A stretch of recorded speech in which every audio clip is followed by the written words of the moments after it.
All right, so welcome back everybody. My name's Andrew and you're watching the Kelley's Country Life. And as the title most likely says, this video is gonna be all about finishing touches. So if you've already watched some previous videos, hey, we passed our final inspection, but we do not officially have our CO yet. We still have to do a blower door test, get those numbers. There should be zero concern there. And the building department's already put a call out to our power company to come pull permanent power. That's one of the last things you do and hook up there. So we have to have those two things officially done, as well as a quick termite treatment, a second one I should add, to go pick up our paperwork. So we're still not technically move-in ready as far as a piece of paper says, but as far as the building department says, hey, we're not coming back. We're not doing no more inspections. You've passed, you're good to go. Just get me those other few numbers. So that's great news. So that kind of takes a lot of weight off me. There's really not big projects that I'm gonna tackle this weekend. So speaking of that, yeah, I'm gonna let this run over a couple of days through the weekend, just out here piddling around, knocking some stuff out. It's actually Friday today, so one thing I do want to include in this episode is everybody keeps asking about our brand new stove that we got in that did not work. I'm expecting today the tech to come back. He's got a control board and he's got a gas pressure valve. He's gonna replace both those things. There's not a whole lot going on inside of a stove. It's gotta be one of those two things. So hopefully in this episode, we'll get the answer on what was wrong with the stove, have that working. We're gonna knock out some more of these little finer details and touches that make this thing feel like a home and start making it usable in this episode as well. Plus, a lot of y'all have been asking about windows. So the window at the end of the hall is not trimmed out. The one in the bedroom is not. I wanna get that done ASAP. And we have one left over here, and I had run out of materials a while back, so we're going to start this episode off by pulling those materials down that I have just went and bought from upstairs, get them painted. It's supposed to be a nice day today, and we'll let them dry. It's supposed to be rainy tomorrow. It'd be a good day to trim those windows out. So this is where a set of stairs would be awesome, but if I had had a set of stairs up here, I wouldn't have passed CO, because then I would have had to build railing and everything else. The plan is, a lot of people keep asking, what are y'all doing with the loft? So we're gonna build it out. We've already got our flooring up here. It's not installed, and it's kind of a storage room right now. We have other bigger priorities in the house, like our closet, pantry, laundry room that we're gonna get done first. Then I'm coming back to the loft to complete it. We have custom built railing to do, custom built stairs to go down, a lot of work to do up here. It's just gonna have to be a little bit later project.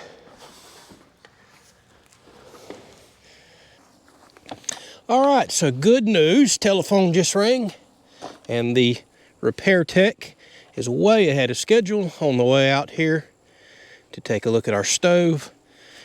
I'm excited about that, especially now that we kind of have our CO, but not the official paperwork yet. We're so close to moving in. A stove is gonna be critical and important to us. Tiffany loves cooking, I love eating. It's a match made in heaven, but we need a good stove to make that happen. So let me hurry up and slap some paint on all these boards. I've mentioned it time and time again. I love to go ahead and paint outside, especially for things like trimming boards, because you make the mess out here, you don't make it inside to where everything's already nice and painted, flooring's down, and it's so much easier to then cut this, put a few nail holes in it, patch the nail holes, and go back quickly, do a little touch-up paint, and you're done.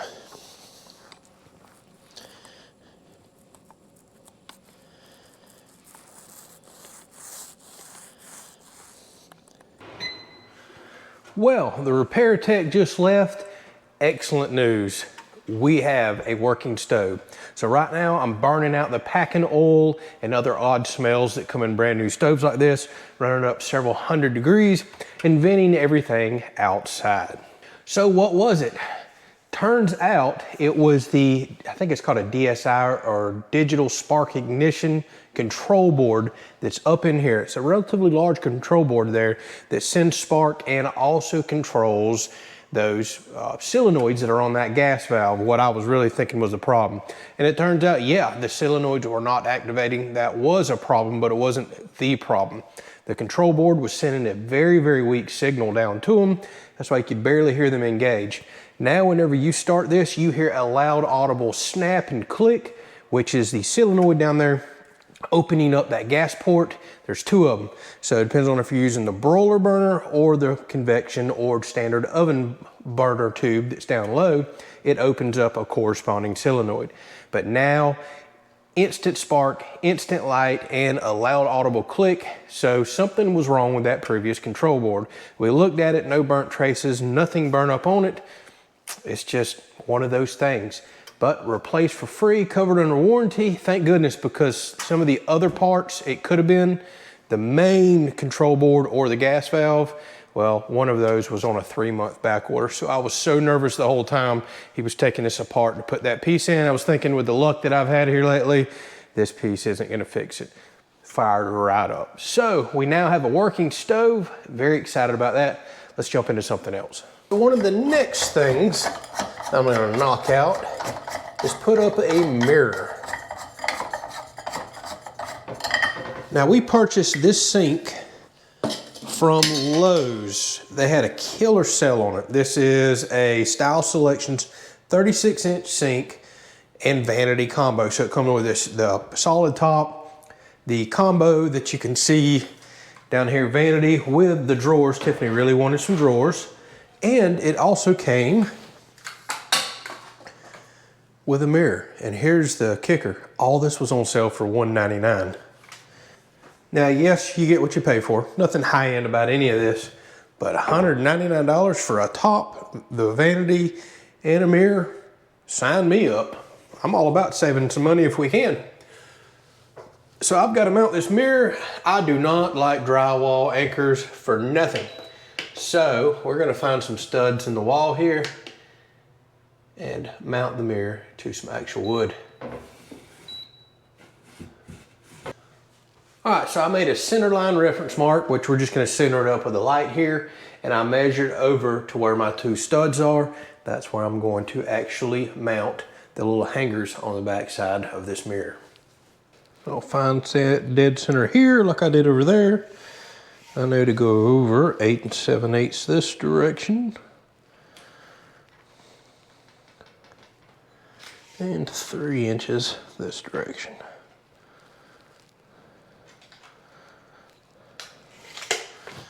Now my hangers are gonna be way off centered, but hopefully with 2 of them, it holds this up okay.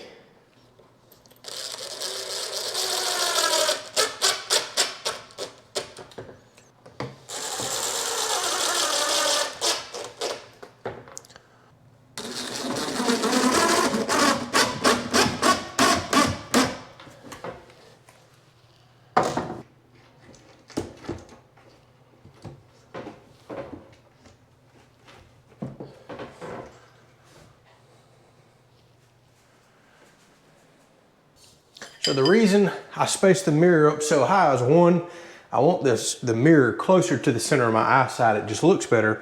And 2, I'm going to be putting a backsplash and potentially a side splash on this top right here. I'm actually going to attempt to make that myself here coming up before long. Awesome. So now we have a mirror. Just another final touch.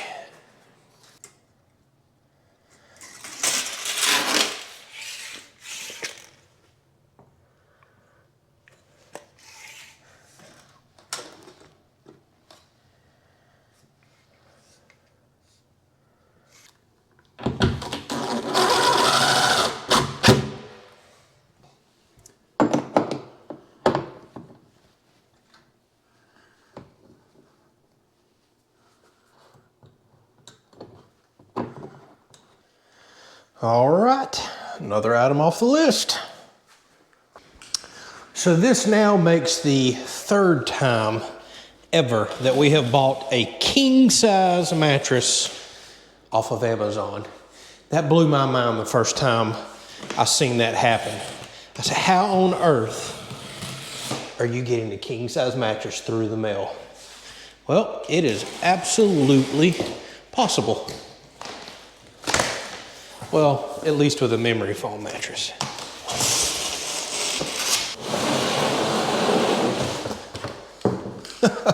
So it's absolutely crazy to think that is a 12-inch thick king size mattress, but it is.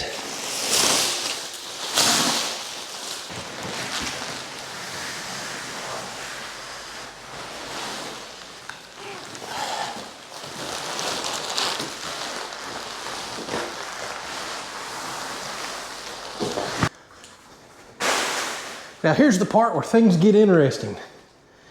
Cutting this open and watching it expand. This is the cool part.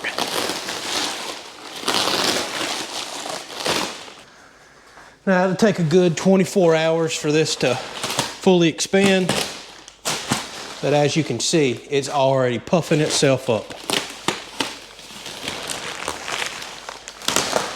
Now even though I just ran the duster mop or whatever you want to call it around on the floor, clean the floor up, I'm probably going to leave this on the plastic. So what I want to do is let this fully inflate for a few days before our steel mattress support, it's not a box spring, it's just, well, a steel support, shows up. Then this will be ready, we'll put it on there, and as soon as we get our CO, heck, we're gonna start sleeping on this thing, but I like to let them fully expand at least for a day or two. They typically call for 24 hours before you lay down on it and compress it. The other thing I want to do is open it in case it had bad smells. You always read reviews online. These mattresses smell horrible. Couldn't even use it. Had to throw it away, gassing off, yada, yada, yada. I actually don't smell anything with this one, just like the last two that we've ordered. So if you're curious, I'm not getting sponsored, paid full price for this, bought it off Amazon off my own account, but Sleep Innovations, we'll let y'all know how we like this one. We bought one years and years and years ago, supposedly American-made company. We absolutely love that mattress. We've got one in our camper of a different brand and we hate it. So we knew we wanted to go back with this company. I really hope much hasn't changed since the last one that we bought. So the plan moving forward is, like I said, we bought an old cheap $100 steel frame to put this on. And once we start getting settled down in the house, knocking out some of these big projects, I've been telling y'all, without a doubt, I plan on custom building some furniture and put my own personal touches in the home. And I really want to build a nice custom wood bed frame with maybe pull out drawers, a nice wood headboard and all in here for this. That's why we spent a whopping $100, $110 on a steel frame that we know we can get rid of later, but at least we can have a mattress for the time being. All right, so since we're kind of doing homey type installs and jobs here, I figured it's time for us to go ahead and install our TV. So, disclaimer, Tiffany and I don't have really much of a clue about TVs, even though I used to be in the electronics industry many years ago, and honestly, we just don't care. TV is not really our cup of tea, so to speak. Thus the reason we built the house that we did, 1,300 square feet of porches. We like being outside. Now there's days that you're trapped inside, don't feel well, whatever, and yeah, we're gonna pop the TV on, maybe late at night, things like that, but we don't even have satellite TV, nothing. We stream over hotspot, use Hulu and Netflix occasionally, so we just don't really care about it. Now, at our last house, the biggest TV we've ever owned in our life was a 43-inch TV. Well, we found a killer deal on a 4K 70-inch TV on Black Friday. So we thought 70 sounded huge, right? Coming from a 43, we thought it was gonna be absurd. Well, once you get it and kind of take it out of the package and then you look at that size wall over there, you realize, wow, 70's kind of small on that gigantic 12-foot tall wall over there that is, well, over 17 foot long. So we might have messed up and got too small of a TV, but here's the thing. I'm gonna mount this on the wall. We're thinking about maybe doing a fireplace and mantle over there, not wood burning, just would never use it in this well insulated of a house in Florida, but maybe electronic or propane, something like that for the look and the ambiance more than anything else. And I may custom build a mantle or full floor to ceiling kind of entertainment center over there. We're still kicking it around. But for now, we can mount this to the wall. I could always patch the holes if we need to bring it down to you know, a small entertainment center or whatever else we want to do. It's no big deal. But in the meantime, yeah, it'd be nice to go ahead and have a TV hanging on the wall, breaking up that big green space and give us something to do on a rainy day or whatever else it may be. All right, so over here on this wall, all up in this area, I did either 2x8 or 2x10 blocking. It'll be enough to catch on these top lag bolts here, and then I have studs everywhere in the wall that we can hit with the other ones here. I think that I want to keep my plugs in the middle of this type of bracket. I don't really want the TV up this high. I think I'd like to keep the TV a little lower because, well, if we do go with a large fireplace and mantle, it's probably gonna be somewhere in this range. And I can always pull this back off. The beautiful thing about this heavily textured wall right here is for patching screw holes, it's really easy to do. Take a putty knife and some spackling, just mush right over it. I can, imitate one of these large kind of mush down textured areas, paint it with some of the green paint I have. I don't think you would ever be able to see or know the difference. All right, so as you can see, I am going below this outlet. By the way, this outlet also has an HDMI cable on the low voltage side of this box and some Ethernet cable. All my blocking's up here, but looking at some of the potential fireplace mantles that we could purchase, it makes more sense to put the bracket below here, and then the TV will be just above the height of the mantle, I think looking a whole lot better. Again, we can always move this if we need to, but it's a big step up to go all the way up to here. So we're gonna start with a little bit lower look.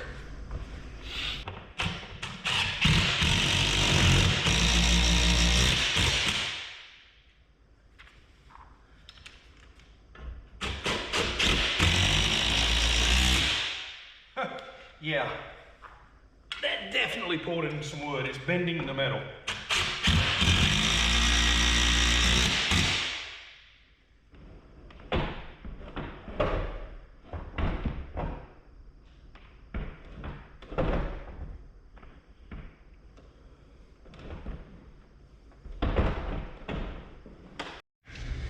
Sorry, I wasn't recording. So Tiffany just pulled in. I got her literally, we both picked it up, and since I could look behind it, hung it right on the bracket, perfect. I struggled trying to get this on myself, but you really need to look behind and watch them catches get perfectly behind the bracket, and then it comes down and has some snap locks that lock into the bottom side of the bracket, and there's actually 2 cords hanging right here that are spring loaded. You can pull down if you ever want to pull this back off of that bracket. So it's up now, it looks huge, but it only weighs 50 pounds, and those were some hefty lag bolts that I put in. So, I guess now let's try it out. Even though I don't even really have internet over here, and cell signal is not the world's best in this house, so I don't know how good hotspot's gonna be. All right, now we have us a working TV, and believe it or not, even with my 2 bars of service in here, I'm able to get a movie to load, but I can't get the software to update because there's just not enough internet. So all the more reason to stick with Netflix and Hulu's SD package, because I can't download HD to save my life. Come on, Starlink. All right, well, as y'all can see, our bed frame came in several days early. Had I known it was gonna show up this early, I probably would have waited and opened the mattress on top of the bed frame. But no big deal. I've got just enough room in here to build the bed frame over here. Tiffany and I can pick the mattress up, put it on it, and get everything into position to allow the mattress to finish expanding. It hasn't been a full 24 hours, but as you can probably tell, the mattress is up close to its full 12-inch height. Looks like some of the corners are still filling out, and it's starting to firm up as well.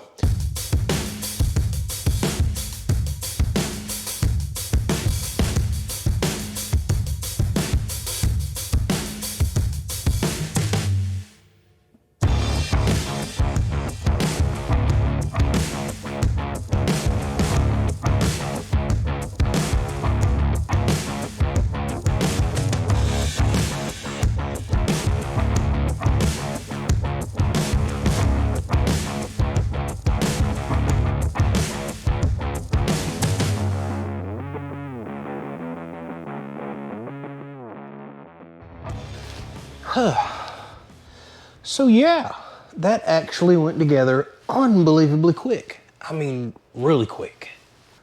Well, the few seconds I have spent laying on the bed and kind of jumping around on it, I don't hear the frame squeaking, popping. really making any racket to be, well, a little over $100 frame. But this will work. I tell you what, a lot of y'all don't know that we originally had a house under contract to be built right about the time the COVID fiasco started. And it was a similar floor plan to this. Actually, the bottom was almost identical, except it was quite a bit smaller. Then whenever the COVID stuff happened, prices started going through the roof that we're getting quoted on the house that was under contract. And then the bank started getting wishy-washy with the COVID stuff. We stepped back and just said, no, we're not gonna sign. Well, we were already signed, but because prices kept increasing, we backed out of the deal. So then we decided to do the pole barn house, and we could tell that it was gonna be quite a bit cheaper, especially me building it. So we blew out the bottom floor plan a lot. We actually made the house several hundred square feet bigger than the original design that we had. And this room is one of the things that we knocked out a couple more feet that way because we were concerned with a king size bed in here that, you know, that wall was gonna be too close. Now looking at it, I'm almost wondering if we should have kept it the original size, 2 feet closer this way, and we could have made the pantry even bigger, the living room, we could have made the closet, bathroom bigger. I don't know, but I don't know what the heck we were thinking. Now, Tiffany's got a cedar chest that we're gonna put at the end of the bed. That's about all that we're gonna have in here. We were concerned about walk around room, but holy moly, you could put a couple king size beds in here side by side. We're not doing any chest or drawers, nothing in here because we have this gigantic closet in here. Dang, this is really more room than we need. This bed does not fill it up like I was thinking. And this is a king size bed. Wow.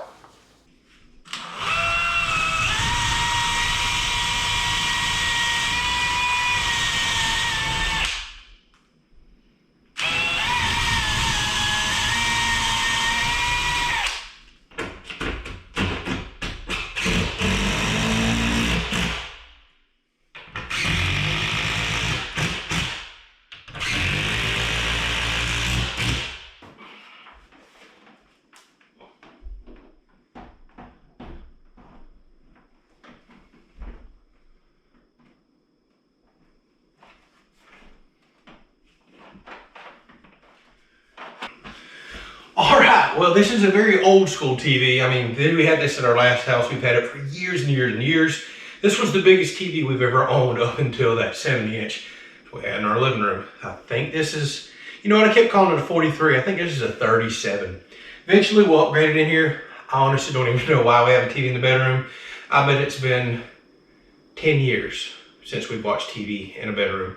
Probably the only time this will ever get turned on if we got a hurricane, bad weather, or some event going on. We may watch a little bit of that while we're in bed. Watching movies in bed and all, it's just not really something that we do. But we've got it here should we need it. And if we ever decide to upgrade, we'll go with one of the newer, much thinner style. I used to think this was a thin style TV, but you can tell it's old school. This is actually very thick for an LCD TV.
All right, so I am very guilty of if it ain't broke, don't fix it.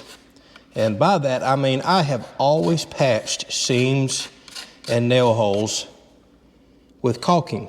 But we all know eventually that caulking shrinks and it pulls back in that brad nail hole. And if you get up close, you can see it. And a lot of times I'll come back and caulk a nail hole twice to help with that. So it's kind of a lot of extra work. For some reason, I've just never got into doing the spackling. And I have seen a lot of y'all recommend that here lately. So on these last few windows that I'm trimming out, I'm taking this lightweight white spackling, putting it into the nail holes like that, pulling it right back off with my putty knife, getting it nice and clean. That should dry quickly, and I can always go back over and sand this, but supposedly this stuff doesn't dry and pull back into the hole like caulking does, and you get a better finish for your trim. So we shall see. We'll let this dry overnight, even though it probably doesn't need anywhere near that long, and I'll come out here with a roller tomorrow and paint over. We'll see how it looks. All right, so now all of the windows are officially done. Mine is coming back, tiny little bit of sanding and some quick touch-up paint. So this one's been an absolute eyesore to look at down the hall, but it is done. Definitely have some cleanup and touch-up paint to do here. And then this one in the bedroom is also now complete. So we're continuing to knock things out in the house now. Tiffany's gonna come over here and did an absolute deep cleaning from countertops down to the floors, but it's gonna continue to be a light construction zone as well. So we're gonna have to constantly clean. There's no doubt about that. So we got a lot of little projects knocked out in this episode, and we're gonna continue to do that. Coming up next, we have several days of bad weather, which by the time y'all watch this, it's probably already passed, and I'm trying to rush and go get compost and get a garden in. That's what's on the plan today, even though I just checked the radar. The rain's only a few hours away. We'll see how successful I am. So we got gardening videos coming up, then we're gonna dive right back in the house. We have a lot of things coming in the mail, some fun projects too, to kind of make this more homey, and we're gonna continue to knock some stuff out. We're already looking at designs for Tiffany's closet. That'll be the next big project that we'll dive into, so then we can start putting clothing out.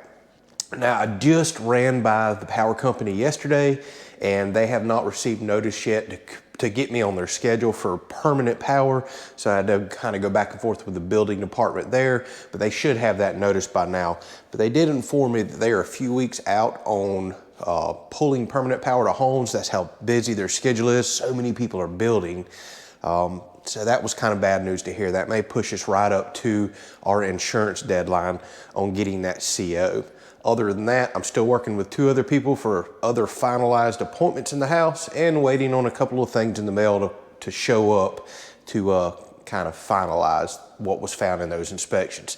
So we have just a few pieces here that are trying to fit together to get us signed so we can move in and get us that CO. We're getting very close. Catch y'all on the next episode. Thanks for watching.